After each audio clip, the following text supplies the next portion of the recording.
melakukan itu.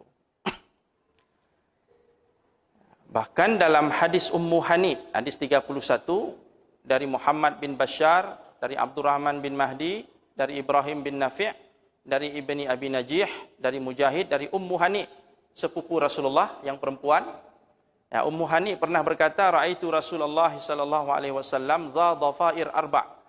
Aku pernah melihat Rasulullah sallallahu alaihi wasallam memiliki 4 kelompok rambut. Jadi rambutnya dibelah 4. Itu pernah disaksikan oleh Ummu Hani, sepupu Nabi sallallahu alaihi wasallam, sebagaimana yang pernah kita jelaskan hadisnya.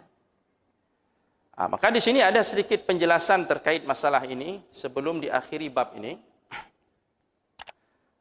Syekh Muhammad Shalih Al-Utsaimin rahimahullah pernah ditanya, apakah memanjangkan rambut atau memelihara rambut sampai panjang, sampai wafrah atau limah atau jummah, sampai panjang menyentuh bahu itu, apakah itu bagian sunnah atau bukan? Sunnah atau tidak itu? Syekh Utsaimin rahimahullah menjawab, itu bukan sunnah. Jadi memanjangkan rambut itu tidak termasuk perkara sunnah. Karena Nabi SAW melakukan itu, memanjangkan rambutnya itu karena kebiasaan orang pada masa itu. Jadi mengikut kebiasaan masyarakat setempat, kata Syekh Utsaimin rahimahullah. Dalilnya mana? Karinahnya mana? Karena Nabi SAW pernah melihat seorang anak kecil yang sebagian rambutnya dicukur. Kalau dalam bahasa itu fikih apa? Qaza, sebagian dicukur, sebagian dibiarkan gitu. Nah, macam model orang Cina ada, orang Tionghoa, sebagiannya dicukur, sebagiannya dibiarkan gitu. Jadi Nabi pernah melihat seorang anak dengan model rambut seperti itu. Nabi SAW mengatakan, ketika Nabi melihat itu, Nabi katakan, cukurlah semua atau biarkan semua. Jadi kalau mau cukur, cukur semua, botakkan saja, dibotakkan. Jadi kalau mau dibotakkan juga boleh. Terserah pilihan. Atau kalau mau dibiarkan, biarkan semua, jangan setengah dicukur, setengah dibiarkan. Nah, ini pemandangannya tidak elok. Tidak baik. Jadi Nabi larang qaza itu. Kata beliau, seandainya rambut itu harus tumbuh, sunnah ditumbuhkan sampai panjang, maka Nabi akan berkata, jangan cukur, biarkan sampai panjang. Jadi, buktinya Rasulullah SAW mengatakan cukur atau biarkan. Jadi boleh dibiarkan, boleh juga dicukur. Jadi itu bukan sesuatu yang disunnahkan secara zatnya, tapi lihat kepada kondisi masyarakat tempat kita tinggal. Jadi intinya berdasarkan pernyataan ini, memelihara rambut atau memanjangkan rambut itu bukan bagian dari sunnah secara zatnya, tapi itu dilakukan sesuai dengan kebiasaan manusia atau masyarakat secara umum. Jadi sunnah itu ada yang sunnah secara zatnya, memang dia sunnah. Seperti kita disuruh bersiwak, itu sunnah siwak itu. Tapi mengenai teknisnya dengan apa kita bersiwak, itu terserah. Dengan apa, dengan alat apa saja, yang penting kita melakukan siwak. Kita disuruh pakai baju, pakai celana, ya sudah. Masalah model baju, model celana seperti apa, yang penting tidak menyalahi prinsip-prinsip. Nah, misalnya celananya terlalu ketat, itu sudah menyalahi prinsip. Jadi modelnya itu terserah, mau baju koko, mau apa, silakan saja. Sarung seperti ini. Nah, mungkin di tempat kita pakai sarung ini, sarung dengan koko ini pakaian sholat, dah kita ikut seperti itu. Kalau di Mesir pakai sarung diketahui, karena sarung itu pakaian orang berbulan madu, malam pertama itu pakai sarung. Jadi ke masjid kita pakai sarung sampai di sana diketahui atau sama ibu-ibu di sana tengok. Aneh, kenapa aneh?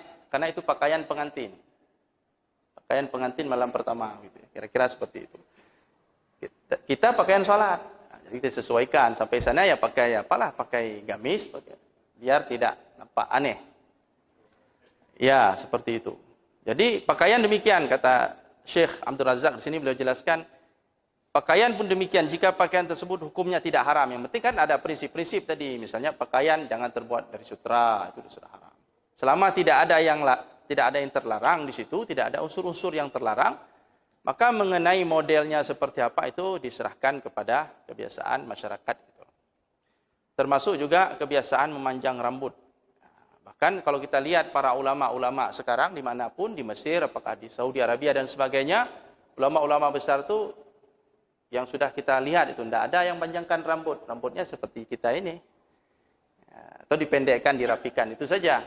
Ya, padahal mereka orang yang paling, saya bilang paling komitmen menjalankan sunnah Nabi Sallallahu Alaihi Wasallam, menunjukkan bahwa itu bukanlah sunnah secara zatnya. Nah, jadi kalau pola model rambut kita seperti ini, orang Indonesia sudah seperti ini saja, tidak perlu dipanjangkan. Apalagi mungkin ada di sebagian tempat aneh panjang rambut. Apalagi rambut panjang ini, orang yang memanjangkan rambut kadang-kadang tidak memperhatikan penampilannya. Kadang-kadang rambut diikat, ini lebih parah lagi, diikat pakai pengikat rambut, pakai bendo, pakai cape dan sebagainya. Ini sudah haram ya, sudah tasyabbuh, sudah menyerupai kaum perempuan. Apalagi yang panjang rambut tidak pakai jenggot, itu dah mirip lagi dengan apa? Man tasyabbaha biqaumin, apa? La'anallah al-mutasyabbihina minar rijal bin nisa. Allah melaknat orang laki-laki yang penampilannya menyerupai kaum wanita, termasuk dalam masalah rambut tadi. Jadi anjuran para ulama di sini dia bilang, kalau kondisi masyarakat setempat tidak panjang rambut, tidak usah dipanjangkan. Kita tidak dianggap mukhalafah dengan sunnah itu, karena Rasulullah itu memanjangkan rambutnya bukan karena sunnahnya, tapi karena model masyarakat, rambut masyarakat waktu itu seperti itu. Tapi Nabi ikut. Jadi kita ikut model di sini saja. Hadirin yang dirahmati Allah Subhanahu wa taala. Selesai bab yang ketiga ya, kita masuk ke dalam bab yang keempat. Satu hadis saja dari bab yang keempat ini, yaitu tentang cara Rasulullah sallallahu alaihi wasallam menyisir rambutnya. Masalah panjang rambut Nabi, model rambut Nabi sudah jelas tadi. Dan apa yang seharusnya kita lakukan untuk konteks kita di sini jelas ya. Kalau kira-kira di sini tidak terbiasa orang panjang rambut, ya sudah, kita tidak usah panjang rambut. Nanti justru menimbulkan fitnah pula.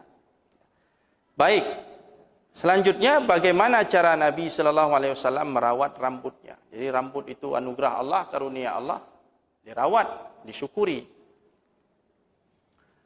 Jadi Rasulullah Sallallahu Alaihi Wasallam itu mengajarkan kepada kita tentang makna kebersihan, kerapian, keindahan. Ini merupakan bagian yang sangat terkait dengan agama kita, dengan Islam. Jadi petunjuk Rasulullah Sallallahu Alaihi Wasallam dalam masalah merawat rambut ini, petunjuk beliau selalu bersifat wasatiyah. Nabi itu bersifat wasatiyah, ajaran-ajarannya. Artinya tidak terlalu berlebih-lebihan dan tidak terlalu melalaikan. Jadi ajaran Rasulullah Sallallahu Alaihi Wasallam itu bainal ifrat wat tafrid. Kalau ifrat itu terlalu berlebih-lebihan. Kalau tafrid terlalu melalaikan. Termasuk dalam masalah rambut. Nah, di sini dijelaskan oleh Syekh Abdul Razzaq hafizahullah, beliau mengatakan beliau Rasulullah sallallahu alaihi wasallam bukan seperti orang yang fokus pada rambutnya saja sehingga menghabiskan waktu yang lama untuk menyisir dan memperbaiki rambut. Jadi ada tipe orang sibuk dengan rambut. Sebentar-bentar tengok rambut. Lewat di depan kaca tengok rambut. Lewat depan kendaraan ada kaca, di mana ada cermin, di situ tengok rambut, sisir rambut. Jadi sisir itu ada dibawa ke mana-mana. Habis waktu dengan masalah rambut. Susah hidupnya, panik dia dengan rambutnya itu.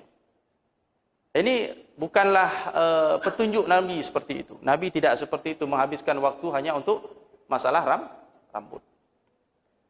Kemudian kata beliau, dan Nabi juga bukan seperti orang yang tidak peduli terhadap rambutnya dan tidak memperhatikannya sama sekali. Nabi juga bukan tipe orang yang rambutnya acak-acakan, tidak terurus.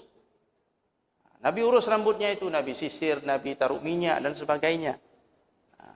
Jadi Rasulullah itu wangi, bersih, rapi. Itu Rasulullah sallallahu alaihi wasallam. Tapi beliau ada prioritas, bukan hanya rambut saja, ada prioritas lain yang lebih penting, ada aulawiyat lain yang lebih penting. Jadi prinsip dalam ajaran Rasulullah itu wasatiyah, wasatan. Kita kan ummatan wasatan ini ya, umat yang bertengah. Bainal ifrat wat tafrid dalam segala hal. Dalam berakidah begitu juga. dalam menyikapi Nabiullah Isa. Kita ini kita umat Islam ini bainal ifrat wa tafrid. Orang Nasrani mengkultus Nabi Isa sampai jadi sebagai Tuhan, anak Tuhan sebagainya. Orang Yahudi menghujat Nabi Isa. Datang umat Islam, Nabi Isa itu bukan Tuhan, tapi dia Rasul Allah, Nabiullah yang harus dimuliakan. Jadi kita bukan Yahudi, kita bukan Nasrani. Dan Ahlu Sunnah pun begitu, wasatan dia. Wasatan. Menilai Ali bin Abi Thalib. Ahlu Sunnah itu menilai dia itu sahabat Nabi. Orang mulia yang harus kita muliakan. Tapi dia juga punya silap, punya salah sebagai manusia. Datang Syiah, dia terlalu ifrat, terlalu berlebih-lebihan. Ali ini sudah diposisikan sebagai sama seperti para Nabi. Imam yang maksum dan sebagainya. Kultus. Nah, itu ifrat namanya, terlalu berlebih-lebihan. Nanti ada yang tafrid, orang Khawarij mengkafirkan Ali. Mengkafirkan Ali, memusuhi Ali, melaknat Ali. Nah, ini tafrid namanya. Nah, datang Ahlu Sunnah apa? Wasatiyah, wasatan. Nah, itulah sikap kita dalam segala aspek, dalam segala hal. Hadirin yang dirahmati Allah Subhanahu wa taala, hadis ke-32 kata Imam At-Tirmizi, haddatsana Ishaq Ibnu Musa Al-Ansari, telah bercerita kepada kami Ishaq bin Musa Al-Ansari. Ia berkata, haddatsana Ma'n bin Isa, telah bercerita kepada kami Ma'n ibn Isa.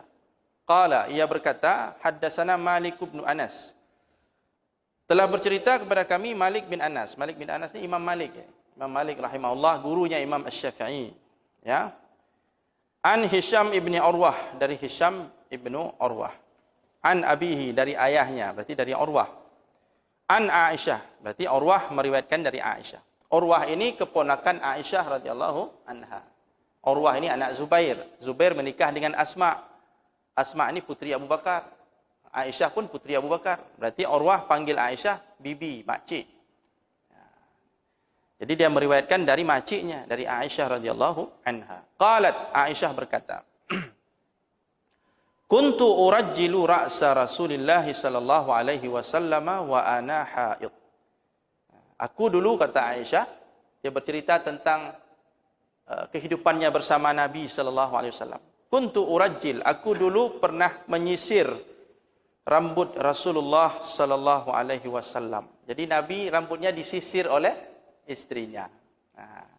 Wa ana haidun, sementara waktu itu saya dalam keadaan haid. Sayyidah Aisyah waktu itu sedang haid. Dia menyisir rambut baginda Rasul sallallahu alaihi wasallam. Sehingga Syekh Abdul Razak menjelaskan hadis ini menjadi dalil bolehnya seorang wanita menyisir rambut suaminya meskipun ia sedang haid. Hadis ini juga menjadi dalil bolehnya seorang wanita haid menyentuh suaminya secara langsung, bersentuhan badan, dan suaminya pun boleh menyentuhnya. Juga menjadi dalil bahwa badan wanita yang sedang haid tidak najis. Ini dia. Ini ajaran kita, Islam. Jadi Islam sangat memuliakan kaum perempuan. Perempuan yang sedang haid bukan najis. Yang tidak boleh cuma satu, itu aja yang tidak boleh. Yang lain silahkan. Jadi ada aturan-aturannya. Tapi wanita bukan najis sebagaimana yang dipahami oleh kaum Yahudi. Kalau wanita mereka sedang haid, itu wanitanya diasingkan, dikucilkan, dikarantina. Tidak boleh makan bersama, tidak boleh minum bersama, sampai mereka selesai masa haidnya. Baru boleh bersama lagi. Islam tidak begitu. Jadi wanita sedang haid, istri sedang haid, sudah tidur bersama suaminya. Bahkan Rasulullah dulu ketika istrinya haid, disuruh pakai sarung ditutup. Suruh nutup antara pusat dan lututnya. Kemudian Nabi SAW istimta' dengan istrinya. Mencumbu istrinya. Ya, bercumbu dengan istrinya ketika istrinya sedang haid, karena yang dilarang cuma itu, melakukan hubungan itu. Makanya di sini nanti ada dua pendapat. Ada yang mengatakan boleh kecuali antara pusat dan lutut. Itu yang tidak boleh diapakan. Selain itu silahkan bercumbu suami istri kecuali antara pusat dengan lutut. Ada satu lagi mengatakan boleh semuanya, antara pusat lutut pun boleh, kecuali satu itu saja yang tidak boleh. Jadi betul-betul Islam memuliakan wanita yang sedang haid ini. Tidak dianggap najis, tidak disuruh kucilkan ataupun disuruh karantina dan sebagainya. Tetap mereka hidup seperti normalnya orang biasa, berinteraksi dengan suami, dengan keluarga seperti biasa. Dan tidak ada unsur sial-sial di situ, tetap seperti biasa. Maka Rasulullah minum kadang-kadang satu gelas dengan istrinya yang sedang haid, makan bersama dan sebagainya. Termasuk di sini, dalam hadis ini menyisir rambut Nabi Sallallahu Alaihi Wasallam. Jadi luar biasa Rasulullah mengajarkan kepada kita banyak hal tentang bagaimana seharusnya kita memperlakukan istri kita, keluarga kita. Karena Rasulullah mengatakan sebaik-baik kalian adalah orang yang paling bagus memperlakukan keluarganya. Ini merupakan bagian dari sunnah Nabi Sallallahu Alaihi Wasallam yang diajarkan kepada kita. Mudah-mudahan kita bisa menghayati dan mengamalkan petunjuk-petunjuk Rasulullah Sallallahu Alaihi Wasallam, baik dalam berpenampilan, dalam berperilaku, dan dalam berinteraksi dengan sesama, terutama dengan keluarganya. Demikian kaum muslimin yang dirahmati Allah, mengingat waktu kita yang terbatas. Aqulu qawli hadza wa astaghfirullah li wa lakum. Subhanakallahumma wa bihamdik, asyhadu an la ilaha illa anta, nastaghfiruka wa natubu ilaik. Assalamualaikum warahmatullahi wabarakatuh.